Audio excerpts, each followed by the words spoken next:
What up, investors? What up, traders? Ken here from the Dyslexic Investor, and today we're going to be looking at some potential stocks. We're going to try to do 5-ish names or so about some stocks that we're going to be looking at that could kind of help ease some of the pain that are somewhat recession-proof. And the very first one we're looking at is basically your cereals, your General Mills. So if you're not familiar with General Mills, it's basically a very old fashion brand.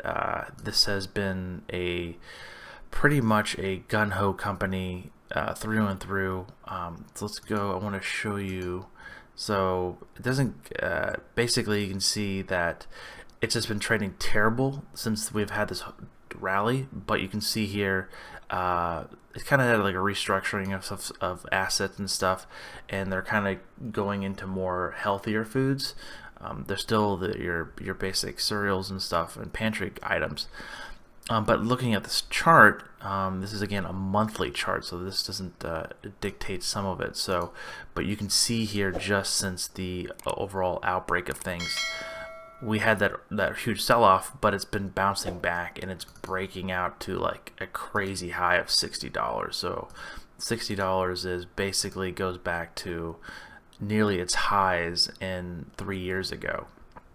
And this is kind of one of the first initial recession-proof stocks that I don't own, but I see a lot of people recommending out there. The one I do like is J&J, which we do own and would like to add to it. But it has been somewhat beaten up, but J&J's got everything. If you need to bulk up on stuff, they have everything from different the basic pharmaceutical drugs to band-aids to all the various necessities that an individual may need. Even if a recession hits, it's not tied to travel, it's not tied to any kind of luxury goods, it's just the basic human needs and necessities, and J&J is your company to do that. So they're the company that develops all that stuff. And for the trend, you can kind of see here, it's kind of basically draws itself. So again, we're just looking on the weekly side of things.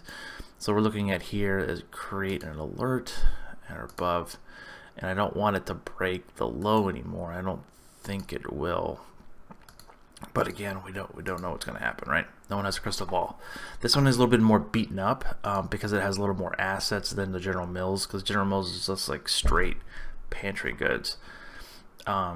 So it's been bouncing around for a number of years, but I can see it touching all-time highs sooner than anything of the major indexes before. And it's got a really nice dividend of 95 cents per share, which is always wonderful to have. And they just raised that about 5 cents last year.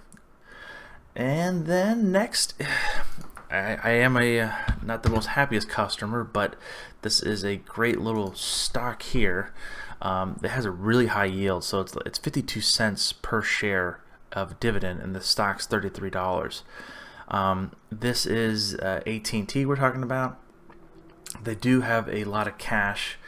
They are slightly like a strange investments they've made in the past couple years. They basically own HBO, which is okay, and they own like DirecTV, which which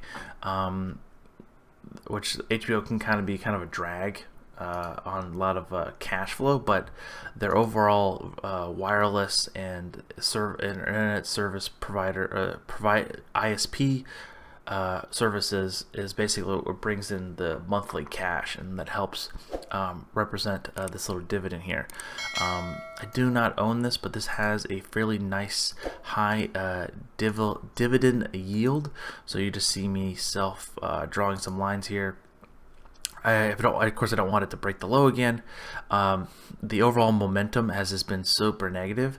It looks like it's trading at a fair value on the RSI. It's not oversold or overbought, so it's just basically run of the mills. It's basically it went down all the way down to 30, but now it's at like 33. After hours, it's going to look like it's going back down to 32. So in the middle here, basically been trading intermiss. But this is something where you just kind of park your money in, because if you look in, if a recession really does hit and substantial, you would see a lot of negative trading, but then if you look in a lot of 08, 09, it did come down quite a bit with everything else, of course, but it still paid this really high dividend, and you were able to make money while your Apples, your Live Nation, your AMDs and things were not making next to nothing at the time, and they were just able to trade higher. And then, of course,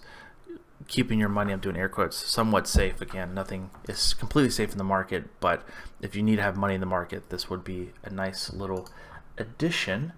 Another one that we're looking at here is basically Procter & Gamble. So this is another, your basics, your diapers, your other goods of value. And you can kind of see here, this is, again, everything's going to go down initially with the overall market, but you're seeing that these are rebounding substantially better than a lot of other companies.